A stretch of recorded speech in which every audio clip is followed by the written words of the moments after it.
अस्सलामुअलैकुम अज़ीज़ तलबा व तालिबात। उम्मीद है कि आप सभी अपने अपने घरों में बखैर व आफियत होंगे। प्यारे बच्चों, हमने नज़्म जिसका उन्वान मेरा वतन है और जिसके शायर शफ़ीउद्दीन नैयर हैं, उसको हमने अच्छी तरह से पढ़ा और उस नज़्म के तमाम अशार की हमने तशरीह भी की। उसके बाद हमने सवाल नंबर 1 जो कि फ़र्क है उसको भी मुकम्मल कर दिया। तो उसके बाद हमने दूसरा सवाल जो है जिसके बहुत सारे हिस्से हैं उनको भी हमने मुकम्मल कर दिया।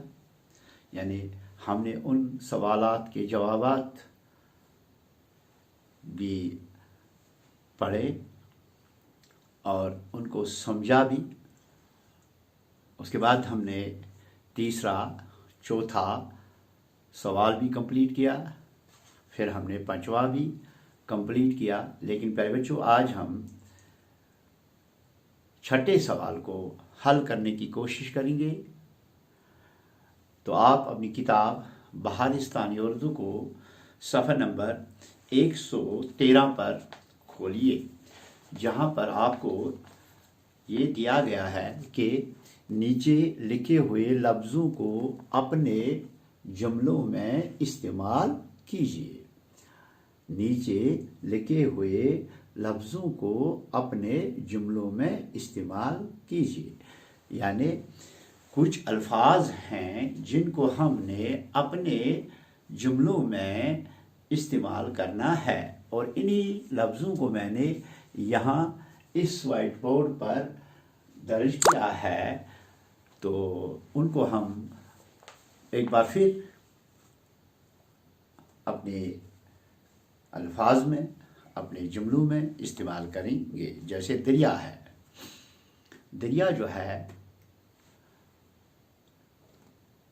हमने दरियाई जहलम को देखा है जो कि सोपोर से बहता हुआ बारामूला की तरफ चला जाता है। तो प्यारे बच्चों, हमने उस दरिया को इस्तेमाल किया है कि दरियाई जहलम जो है इसका मंबा वेरीनाग है। उसके बाद हमने पहाड़ को उसको भी हमने अपने जुमले में इस्तेमाल किया कि पहाड़ जो हैं हमारे इस जम्मू कश्मीर में पहाड़ ही पहाड़ हैं। इस तरह से वतन, हिंदुस्तान जो है वो हमारा वतन है। या वतन को हम इस तरीके से भी इस्तेमाल कर सकते हैं, वतन की मोहब्बत और वतन की दोस्ती के जज्बे को इस नज़्म में उभारा गया है। इस तरह से एक और है मंज़र। मंज़र जो है, मंज़र को हमने इस तरह से इस्तेमाल किया है कि हमारे पहाड़ों का मंज़र जो है बहुत ही खूबसूरत है। अच्छा, फिर है चमन। शायर ने अपने वतन को यानी हिंदुस्तान को चमन के नाम से पुकारा है। और इसी के बाद प्यारे बच्चों, आज हम यही छठा सवाल करेंगे जिसको मैंने यहाँ वाइट बोर्ड पर दर्ज किया है। प्यारे बच्चों, छठा सवाल जो है बहुत ही आसान सवाल है। आपकी किताब में यहाँ पर दर्ज है, आप सफ़ा नंबर 113 को देखिए, वहाँ पर आपको छठा सवाल दिखाई देगा। यानी यहाँ वाहिद, आप देखिए इधर, वाहिद से जमा और जमा से वाहिद बनाइए। हमने वाहिद को के जमा लिखने हैं और जहाँ पे जमा का लफ्ज़ दिया गया है उसका हमने वाहिद लिखना है। तो आप यहाँ वाइट बोर्ड की तरफ देखिए, मैंने यहाँ पर चिड़िया लिखा है। चिड़िया वाहिद है और इसका जमा आएगा चिड़िया। इसी तरह से बुलबुल, बुलबुलें। इस तरह से झरना, झरनों, झील, झीलें, पहाड़, पहाड़ों।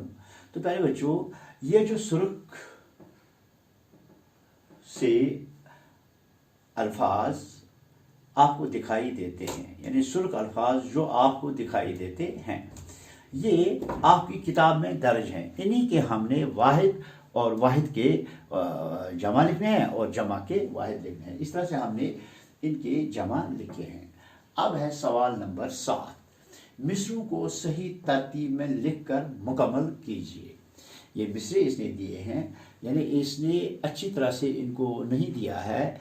इसने हमको ये पूछा है कि भाई हम देखना चाहते हैं कि आपने कितना याद किया है, आपको कितना मालूम है कि रदीफ और काफिया जो इन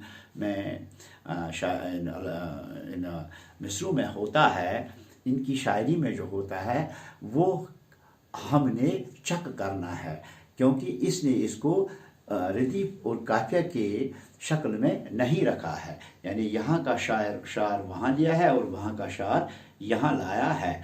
अब हमने इनको किताब को देखकर, और आपने याद भी किया होगा अपनी ये नज़म, तो वो आपको ज़्यादा मदद दे देगी। तो यहाँ पर क्या लिखा है इसने, वो गले, वो मेवे, वो तरकारियाँ, वो सैराब और खुशनुमा कियारियाँ, कहाँ तक बयां इसकी हूँ खूबियाँ, वो झरनों का घिरना, वो पानी का शोर, वो सब्ज बागों की फुलवारियाँ, है फिरदौस इसका चमन पे गुमा, वो झीलों की लहरें, वो दरिया का शोर, वो खुश रंग फूलों की गुलकारियाँ।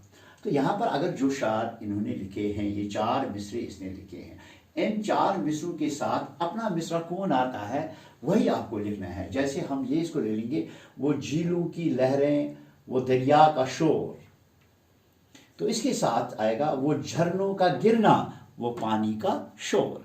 तो आ गया इसका रदीफ भी और काफिया भी, और शार का अपना सही तरबियत जो इसकी है वो भी इसमें हमने यहाँ पे दिखाई है। इस तरह से फिर है वो गले, वो मेवे, वो तरकारियाँ, वो गले, वो मेवे, वो तरकारियाँ। अब उसके आगे क्या आएगा, वो खुश रंग फूलों की गुलकारियाँ।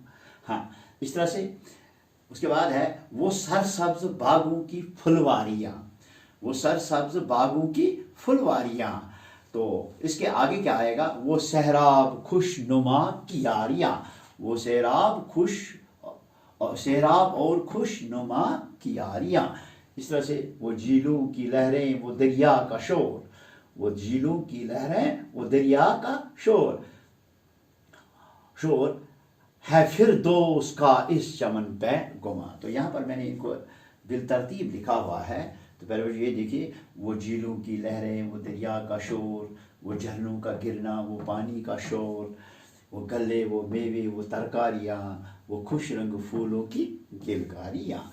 इस तरह से वो सरसब्ज बागों की फुलवारियाँ, वो सैराब खुशनुमा कियारियाँ, कहाँ तक बयां इसकी हूँ खूबियाँ, है फिरदौस का इस चमन पे गुमा।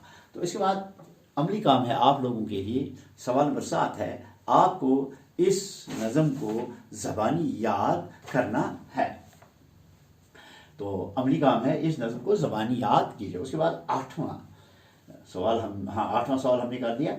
ये है 9वां सवाल, गौर करने की बातें हैं ना, हमने सोचना है यार, अगर इस शायर ने अपने दिली जज्बात का इजहार किया है तो आखिरकार इसका टाइटल जो है, यानी इसका मकसद जो है, इसका अंदरूनी ख्याल जो है, ये क्या कहना चाहता है। तो इसको हमने यहाँ पे आपके लिए बना दिया है, ये मैंने स्टार बना दिया है, तारा बना दिया है। यानी इस नज़म मेरे वतन में शायर क्या कहना चाहता है।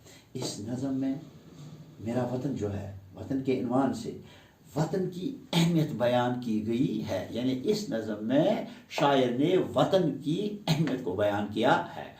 नंबर 2, इस नज़म में हमारे मुल्क की खूबियाँ बयान की गई हैं। और आखिरकार वतन की मोहब्बत और वतन की दोस्ती के जज्बे को भी नज़म में उभारा गया है। तो प्यारे बच्चों, इस तरह से हमने नज़म जिसका अनवान मेरा वतन है, और जिसके शायर शफ़ीउद्दीन नैयर हैं। इसको हमने मुकम्मल कर दिया, तो इंशाअल्लाह कल हम अगला लेसन पढ़ेंगे। तब तक खुदा हाफिज़।